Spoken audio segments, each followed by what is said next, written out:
So, this year and the past month or so has been a weird time when it comes to pro wrestling retirements. The latest one that we had was JDC, formerly known as Fandango in WWE, where he retired at TNA Genesis. And then obviously we had Hiroshi Tanahashi earlier in the month, as well as John Cena last month. And this year we have another big retirement coming in the way pretty soon, more than likely, with AJ Styles. Now, I don't know when they're going to do this. Honestly, I think they should do this at WrestleMania because AJ's contract with WWE expires, I believe, next month. So there's more than likely not going to be a lot of time left. Now, they could re-sign him to a contract where he retires and still stays on board because, again, from what I've read, AJ wants to be a trainer for WWE after he retires, so they could still keep him under a contract. It's still a little unsure when he is going to retire, but we're not really going to delve that deep into the logistics of it, when it's going to happen, where it's going to happen. I just want to know who is going to be the last one. And this is what this video is going to be, just kind of going over the people I would like to see as his last opponents, and maybe one or two people that I wouldn't like to see as his last opponent, just from personal preference. Now, in terms of people I would like to see him wrestle for like his last match, or just leading up to it in general, CM Punk, definitely. I would like to see him have one last world title match, and I think CM Punk would be a good choice. They could do him and Drew, but honestly, AJ versus Punk is such a better option right now. I would also like to see perhaps him versus Penta. That would be really fun. Him versus maybe Aleister Black, Damian Priest. Like, there's some fun matchups they could do in between now and his retirement match. Maybe some people from NXT, maybe him versus Ethan Page. That would be pretty fun. Him versus Ricky Starks or Ricky Saints. I keep forgetting his new last name, Ricky Saints. That would be honestly a great match. I would love to see him have one last TNA World Title match between him and Mike Santana. But in terms of final opponents, I got a few people in my mind, and obviously I think the one that I think a lot of people are speculating on right now is the guy who's kind of been on a tear when it comes to retiring wrestlers, which is Gunther. Personally, I don't think that's a good idea. And it's not because, I don't like Gunther, whatever. I do like Gunther. I think he's a great wrestler, but my problem with what they've been essentially doing with Gunther ever since he kind of lost the world title is that it feels like within this last year they just kind of been stat padding him. But a big problem that I have with him potentially being the last opponent for AJ Styles is that he's already retired two wrestlers in a span of like a year. If they have him beat AJ, by February or by WrestleMania in a rematch, because they already had a match earlier in the month, then he would have retired three wrestlers within the span of a year. And while that does seem cool on paper, I feel like it just kind of devalues AJ's retirement match into, hey, here's the guy who retires people. Like, he already beat John Cena. He doesn't need to beat AJ Styles to be taken as like this next level guy. It's unnecessary, in my opinion. You're just doing it because it's kind of just lazy booking. And now here's the thing, we don't know if he's going to be the final opponent, but a lot of people want him to. And I just wish we could do a little bit better than this. I feel like there is a lot of people when it comes to like the wrestling fan base that are a little too big on Gunther and need to like realize that, hey, maybe you need to give some other wrestlers a choice. It can't just be this one guy, because it also just feels like it's devaluing him as well. Like, I don't know who Gunther is as a like character in pro wrestling, and I feel like you need to have that to really connect with an audience, and that's just something that I feel like Gunther has really lacked ever since he's come out to the main roster. Like, when you hear them talk about Gunther on commentary, they always say like, oh, how for a majority of his time in WWE he's been a champion. Oh, he's done this, he's done that, he's always had like long title reigns and stuff like that. So this was recorded before the announcement that Gunther and AJ were going to face off in a match at the Royal Rumble, with AJ's career being on the line. Now, given how they announced this match like 2 weeks before the Royal Rumble, I don't think Gunther's going to win. I feel like if they're truly going to do AJ's last match, they're going to do, a better build up to it than just be like, hey, put your career on the line now.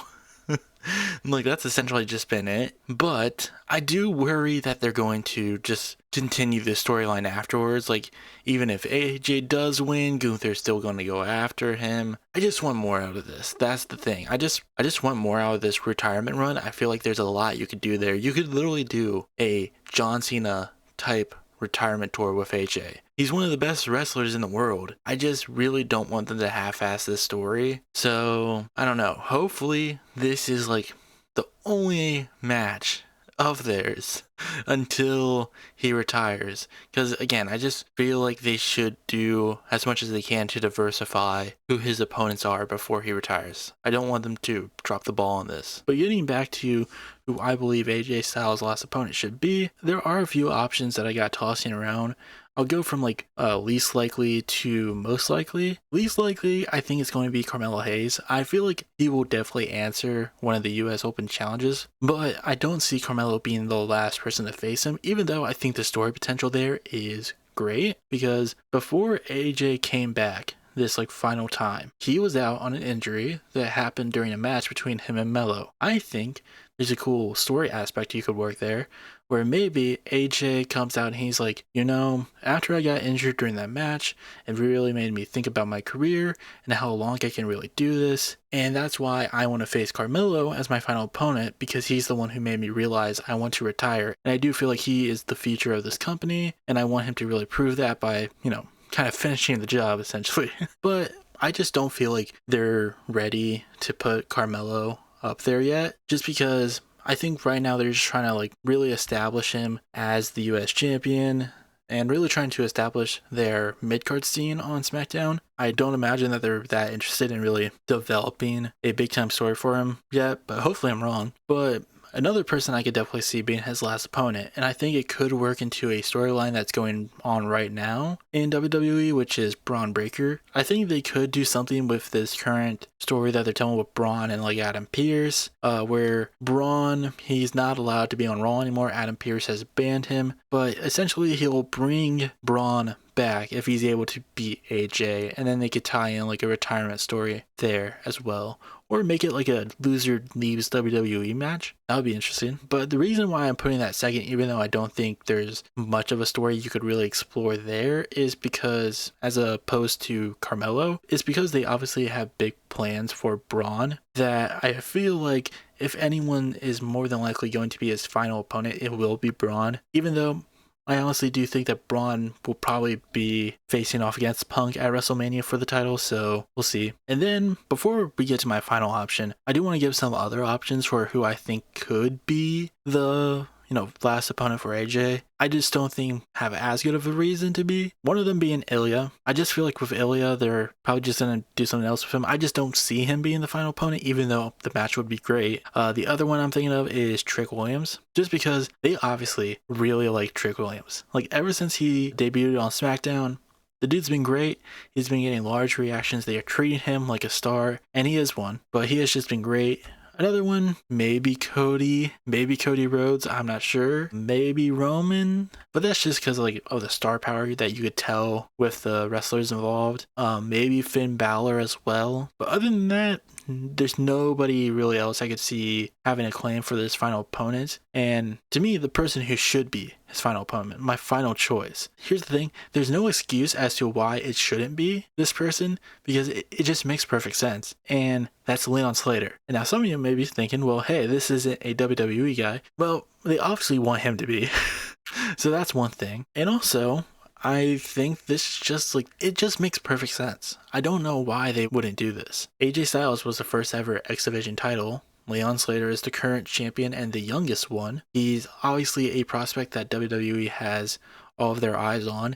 They want him to be as much as part of the product as they possibly can with this partnership with TNA. It's very obvious that WWE sees Leon Slater the same way that they looked at Joe Hendry before he became a WWE wrestler. So I don't see a reason as to why they couldn't just have Leon be the last opponent for AJ. They already kind of crossed paths before with, the John Cena retirement pay-per-view, but I honestly would rather just see a pure one-on-one match with these two. I think it would be great. I think the fans are going to love it. Leon Slater is a great wrestler in general. This could be a sort of passing of a torch moment that we didn't really get with John. Like, to me, it's just such an obvious case.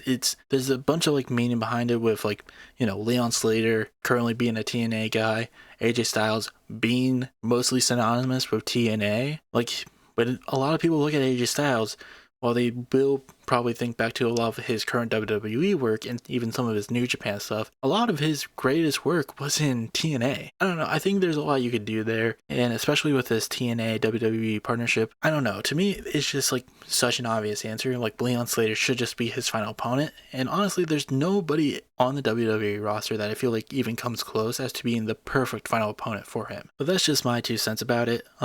This isn't going to be a particularly long video. I'm probably going to cut out a very large part in which I just rambled about Gunther and his current booking. So I don't even know how short this video is going to be. I would honestly be surprised if it's even 10 minutes. But yeah, I'm excited to see where they go with this AJ Styles retirement. As long as it's not Gunther, I'm fine with that. Because again, I just feel like going down that route, it's just too obvious and it's just too overplayed at this point. Like, again, it hasn't even been a year since he started his sort of retirement run of, like, he defeats Goldberg, he defeats John Cena. AJ Styles' retirement shouldn't be a stat pad for someone else. It should be a big monumental moment defining someone's career. And Gunther, he's already had a lot of those. At some point, it just becomes stat padding, like I said earlier. It should be this big moment that defines someone's career, of retiring the phenomenal AJ Styles. Like, this guy is a multi-time world champion. He's across promotions. This guy made a name for himself without the backing of the biggest company in the world. And by the time he went to that company, he was already over as a star. Like, he was a world champion a year into his WWE run and already put classic matches with John Cena. Like, this is not a guy who should just be a stat. And I feel like with Carmelo, with Braun, with Leon, or with any of the other guys that I mentioned, maybe outside of like Roman or Cody, them being the guy who retires AJ Styles would probably mean a lot more for their career than any world title run. Especially Leon. Like, he's still such a young guy. He's really good in the ring. And also, like, you know, other wrestlers I haven't mentioned, like Javon Evans, Dragon Lee, like guys who could use this push. It would mean so much more for them than it would for a guy who's already been established as like this dominating force. So I just hope they go down that route instead of just doing Gunther again. Even though, again, it's not like I don't like Gunther or I don't think they could have a good match. It's just like we already got a match with them recently, like just a few weeks ago. I don't think that the retirement match should just be another match that's already been done. So hopefully that's where they go with this, but we'll see. WWE has been pretty wishy-washy for me. I've been getting back into it. I've been enjoying the product, but you know, I still try to remain cautious of some of their iffy booking decisions. So we'll just see where this goes.